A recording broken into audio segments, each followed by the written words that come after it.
నువ్వు ఇచ్చింది ఏడాదికి 12,500 కదా, ఇది 12,500 చొప్పున 5 ఏళ్ళు అంటున్నావు, కానీ అందులో నీ పాత్ర 7,500 కదా, అట్టా చేసినా నువ్వు 5 ఏళ్ళకి కలిపి 35,000 కదా, 15,000 కొట్టావు కదా అని తిట్టారు వాళ్ళు. నీ బడ్జెట్కి ఆడదాన్ని నువ్వెట్ట జమ వేసుకుంటావని. ఇప్పుడు వీళ్ళు మరి కేంద్రాన్ని ఎందుకు జమ వేసుకుంటున్నారు?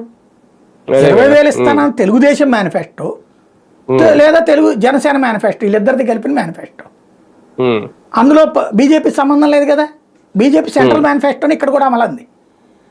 అంటే బీజేపీ 10,000 నీళ్ళు ఎట్ట జాయిన్ చేసేసుకుంటారంటే సరే అప్పుడు అంటారు, అప్పుడు విమర్శించారు, అనేక సార్లు మాట్లాడారు, ఆర్కే గారి కాలమ్స్లో కూడా రాసుకొచ్చారు పచ్చి మోసం అని. ఇప్పుడు లేదు ఇది గొప్ప విశేషం అని చెప్తున్నారు అంతే.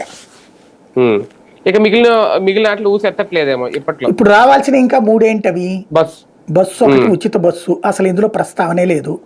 అప్పుడు అన్నారు వచ్చేస్తనేసి, మళ్ళీ అది పక్కకెళ్ళిపోయింది. ఇప్పుడు ఆడబిడ్డని తలా 1,500 రూపాయలు ఎంతమంది ఉంటే అంతమందికి, అది పక్కకి వెళ్ళిపోయింది. అట్లాగే దాని పేరేంటది, నిరుద్యోగ భృతి తలా 3,000 రూపాయలు, అది పక్కకి వెళ్ళిపోయింది. ఇవి ఇక 3 ఏళ్ళు, ఈ ఏడాదికి ఇప్పుడు 2 ఏళ్లలో 3 అయినట్టు. అది పోయింది. సూపర్ 6 లో లేదు, అది విడిగా చెప్పారు, పెన్షన్లలో చెప్పారు. 50 ఏళ్ళకి పింఛన్ అనేది అది పక్కకి వెళ్ళిపోయింది.